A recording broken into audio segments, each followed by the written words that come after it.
আসসালামু আলাইকুম রহমতুল্লাহি বরকাতুহু।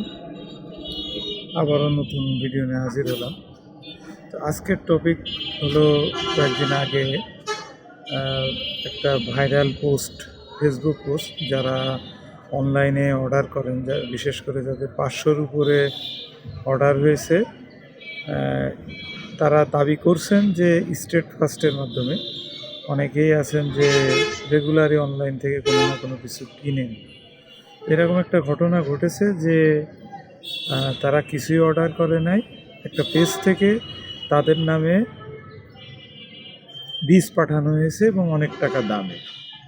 এখন এইটা নিয়ে তর্ক বিতর্ক অনেক কিছুই চলতেছে, যেখানে যারা পোস্ট করতেছেন কারো কারো ক্ষেত্রে দাবি করা হচ্ছে যে এটা স্টেট ফার্স্টের থেকে ডেটা লিক হয়েছে। আসলে বর্তমান যে সময় ডেটা লিক হতেই পারে, এটা অস্বাভাবিক কিছু নয়।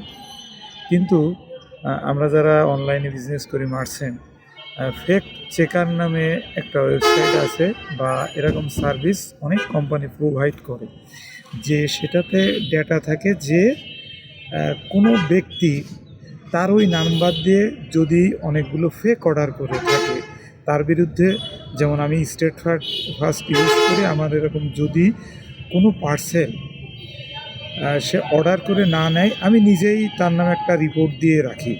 তো ওইভাবে আমরা যারা মার্চেন্টরা আছে, এইভাবে ডেটা দিতে দিতে একজন ব্যক্তি যখন অতিরিক্ত পরিমাণে মানে ফেক অর্ডার করে ফেলে, তার ওইটাতে ফেক চেকারে তাকে একজন ফেল্ড কাস্টমার বা একজন মানে সে যে স্ক্যামার, সেইটা আমাদেরকে প্রোভাইড করা হয়। কোনো কোনো কোম্পানি আছে যে এই সার্ভিসটার জন্য তারা চার্জ নেয়।